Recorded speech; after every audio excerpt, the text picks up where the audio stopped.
സ്വാമി, നമ്മുടെ നാട്ടിലെ അഘോരികൾ എന്ന് പറഞ്ഞുകൊണ്ട് തന്നെ പുച്ഛിക്കുന്നത്, പരിഹസിക്കുന്നതുമായിട്ടുള്ള അല്ലെങ്കിൽ നഗ്നത പ്രദർശിപ്പിക്കുന്ന തികട്ട രീതിയിൽ അസഭ്യവൽക്കരിക്കുന്ന ഒരു സ്വഭാവം ഉണ്ട്. എന്താണ് ശരിക്ക് അഘോരികൾ എന്ന് പറയുന്നത്? ഈ അഘോരി എന്ന് പറയപ്പെടുന്നത് ഏത് കുഞ്ഞിനും അത് ശിവന്റെ മൂന്നാം ഭാവമാണ് അഘോരി എന്ന് പറയുന്നത്.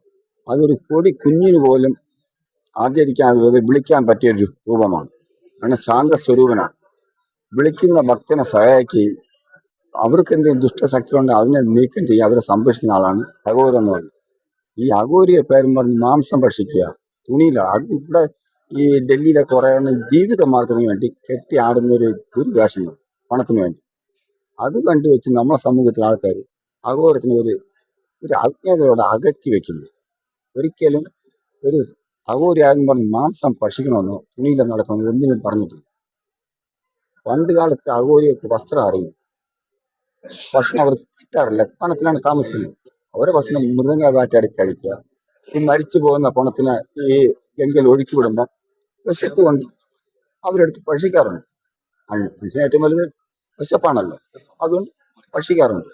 അതിന്റെ പേരും പറഞ്ഞ് കുറെ ഞാൻ അഘോരിയാണെന്നും പറഞ്ഞ് കുറെ ഭസ്മവും പൂശി തുണിയിൽ നാൾക്കാരെ വെറുപ്പിക്കുന്ന ഒരു സമ്പ്രദായം നമ്മുടെ നാട്ടിലുണ്ട്. അത് എന്താണെന്ന് പോലും ആരും ചോദിക്കാറുമില്ല, ആരും അതിനെ കുറിച്ച് അന്വേഷിക്കാറില്ല. പക്ഷെ ഇന്നും അഘോരൊന്നും എന്താ പറഞ്ഞ ഒരു ഭയാനമായ ചിത്രത്തിൽ നമ്മൾ ഒതുക്കി വെക്കാറ്. ഒരിക്കലും അഘോര ഭഗവാനെ പേടിക്കേണ്ട കാര്യം. അദ്ദേഹം നമ്മളെ അതേ ശിവരൂപത്തിൽ ഏറ്റവും മനുഷ്യന്റെ കൂടെ സഹകരിക്കുകയും സ്നേഹത്തോടെ നിൽക്കുന്ന ആളാണ് അഘോരി എന്ന് പറയപ്പെടുന്നത്. ഈ ഒറിജിനൽ അഘോരി കാളി സേവകന്മാർ, പതിരാളി എന്ന സേവകൻ. അപ്പൊ അവർക്ക് ഈ നാട്ടുമുറായിട്ട് പറ്റൂല. അവര് കാട്ടിലൊരു അറ്റത്ത് ഒതുങ്ങി നിന്ന് അവരുടെ പൂജകളും കാര്യങ്ങളായിട്ട് അവർ ഒതുങ്ങിപ്പോകും. നാട്ടിൽ വരാറില്ല. കുംഭമേളയ്ക്ക് മാത്രം അവർ വരും, ആണുങ്ങൾ മാത്രമേ അവരങ്ങ് പോകും.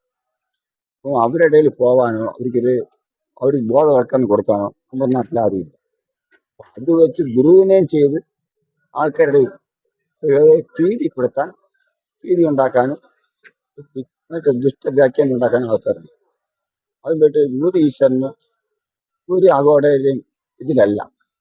ആ സന്യാസിയായാലും പണ്ട് ശങ്കരാചാര്യ, ചട്ടമുസ്വാമി, നാരായണഗുരുസ്വാമി, ഇതുപോലെ പല ഒരുപാട് ഗുരുക്കന്മാർ കാട്ടിലും വീട്ടിലും അക്കോവിലും അവിടെ പറമ്പിലൊക്കെ പോയി ധ്യാനിച്ചാണ് ദൈവങ്ങളെ പ്രസാദിപ്പിച്ചത്. അമ്പലങ്ങളുണ്ടായി, ചോറ്റാൻ കോല, മൂകാംബിക, അങ്ങനെ ഒരുപാട് അമ്പലങ്ങൾ പ്രേക്ഷിച്ച അവരാണ്. ശങ്കരാചാര്യ സമാധി സമയം അടുക്കാറായപ്പോഴാണ് 3 അക്കാട സ്ഥാപിച്ചിട്ടുള്ളത്. അതുപോലെ ഒരു അക്കാടര് ഒരു പതിയല്ല, ഒരു സ്വാമിമാർ. ഇന്നത്തെ സ്വാമിമാർക്ക് എന്താ പറയണം, ഇതിലൊക്കെ നടക്കാൻ വയ്യ, ചെരുപ്പിടാൻ നടക്കാൻ പറ്റില്ല, അല്ലാതെ ധ്യാനം കേൾക്കാൻ പറ്റില്ല. അതുകൊണ്ട് അവർ ആശ്രമം കെട്ടിപ്പൊക്കിയിട്ട് അതിന്റെ പതിയാണ്, അതിന്റെ സർട്ടിഫിക്കറ്റ് വേണം, ഇല്ലെങ്കിൽ ഇറങ്ങി നടക്കാൻ കഴിയും എന്ന് അവർ സ്വയം ഉണ്ടാക്കി വെക്കുന്നതാണ്. അല്ലാതെ അവരെ സ്വാർത്ഥതയ്ക്കുണ്ട്. അല്ലാതെ ഒരു സ്വാമിക്ക് ഒരു അക്കാടയില്ല. അതുകൊണ്ട് ശരീരം, പ്രാണൻ, സർവസ്വഭാവങ്ങൾ എല്ലാം ഉപയോഗിച്ച് ഭഗവാന്റെ തൃപ്പാദങ്ങൾ അർപ്പിച്ച് നമ്മളങ്ങ് അതിൽ ലയിച്ചു പോകുന്നവർ. ഇതിനിടയ്ക്ക് ആരെങ്കിലും നടന്നു പോകുമ്പോൾ സങ്കട ദുഃഖം വന്നാൽ നമ്മളെ സ്വയം അതേ ഈ കുണ്ടത്തിനെ പോലും മറന്ന് അവരെ സഹായിക്കുക, ഈശ്വരനോട് പ്രാർത്ഥിച്ച് അവർക്ക് നന്മ ഉണ്ടാവണമെങ്കിൽ ഉണ്ടാവട്ടെ. ആശ്രമമാണ് ഇപ്പൊ വിശ്വാസം. ആ വിശ്വാസത്തെ എല്ലാം മറികടന്നാണ് ഈ ഒരു കുംഭമേള. ഈ വിശ്വാസത്തിന് എല്ലാം തകിടം മറിച്ചിട്ടാണ് ഈ കുംഭമേളയോടെ വരാനും ഈ ലോകത്തിടന്ന് എല്ലാവരും വന്നത്. ആ ഒരു കാര്യത്തിൽ നമുക്ക് ഭയങ്കര സന്തോഷം. ഇവിടുന്ന് അവരെ പ്രശ്നം പറഞ്ഞു ആരോടും ഒന്നും ചോദിക്കാറില്ല. അവരെ പ്രശ്നം സ്വയം മനസ്സിലാക്കി ഓരോ കോവിലിൽ ചെയ്യും. എനിക്ക് നമുക്ക് തരാൻ പറയില്ല. ഇന്ന കോവിൽ ഇപ്പൊ ഇന്നേ ചെയ്യും, രക്ഷപ്പെടും. ഒരുപാട് പൈസ അല്ല, ഒരു 10 രൂപ, 50 രൂപ, 100 രൂപ അർച്ചന ചെയ്യും എന്ന് പറഞ്ഞ് നമ്മൾ വിടുകയാണ്. അതിലൂടെ ജനങ്ങൾക്ക് അവരുടെ വിശ്വാസവും അവർക്ക് നന്മയുണ്ടായാൽ അത് തന്നെ നമുക്ക് ഏറ്റവും ധാരാളം. അപ്പൊ നിങ്ങളൊരു പ്രശ്നം പറഞ്ഞു വരുമ്പോൾ നിങ്ങൾക്ക് നമ്മൾ പറഞ്ഞു വിടുന്ന പ്രശ്നത്തിലൂടെ ചെറിയൊരു മാറ്റം വന്നാൽ അത് മതി. നമുക്ക് ഈശ്വരനെ കൊണ്ട് പണം കൊടുക്കാൻ പറ്റില്ല. ഇതൊക്കെ നമ്മൾ ചിന്തിച്ചാലേ മനസ്സിലാക്കാൻ കഴിയുള്ളൂ. അത് ചിന്തിക്കാതെയാണ് വായു വന്ന് എന്തെങ്കിലുമൊക്കെ വിളിച്ചങ്ങ് പറഞ്ഞ് അത് ജനങ്ങൾ അടിച്ചേക്കും. ഇപ്പൊ തന്നെ ഡൽഹിയിൽ നമുക്കിപ്പോ എന്നും വരുന്നുണ്ട്, കൂടെ തീ പറഞ്ഞു, കൂടെ അഴിച്ചിടുമ്പോ ഇങ്ങനെ ബസ് പറഞ്ഞത്. ഇതൊക്കെ ജനങ്ങളെ കണ്ട് പ്രീതിപ്പെടുത്തി പണം ഉണ്ടാക്കി വയറ്റിപ്പഴക്കം ഉണ്ടാക്കണം. ഇവിടെ വേറെ സമയം ഇഷ്ടം പോലെയുണ്ട്.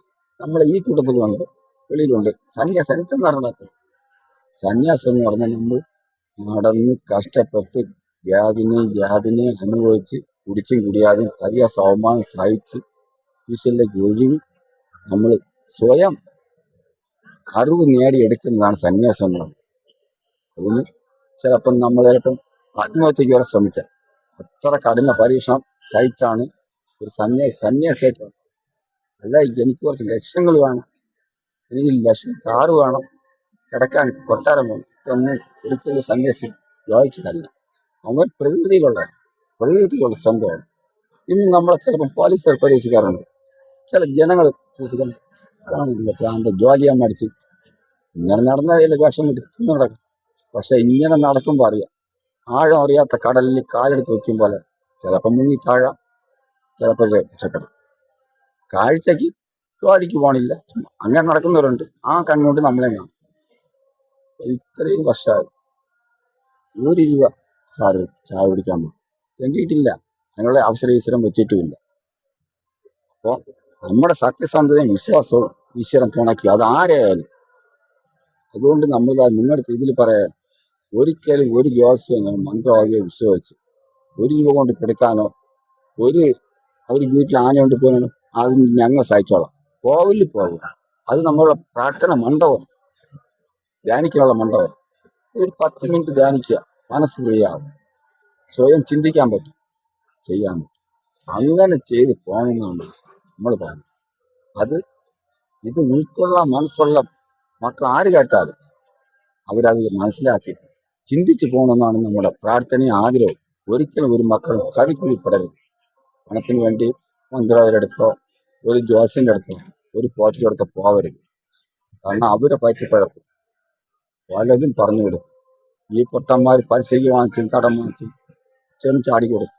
അവസാനം അവൻ പൊടിയും ചേട്ടി കാശുണ്ടാക്കി പോകും. ഇവർ കടം കിടങ്ങനെ പാടുമ്പോൾ എന്തിനൊരു ആത്മഹത്യ ഉണ്ട്. ഇത് കാണുന്ന ഓരോ മക്കളും തിരിഞ്ഞ് ദൈവം എന്താണ്, മനുഷ്യൻ എന്താണ്, മറ്റുള്ള സ്നേഹിക്കാൻ, പരസ്പരം സ്നേഹിക്കാനും വിശ്വസിക്കാനും. നിങ്ങൾക്ക് അത്ര ഇതുണ്ടെങ്കിൽ ഒരു ദാനധർമ്മം, വിശക്കുന്ന വരുന്നത് ആഹാരം, ഒരു തുണി ഇങ്ങനെ വാങ്ങിച്ചു കൊടുത്താൽ അതിലും വലിയ മോശം പറയും.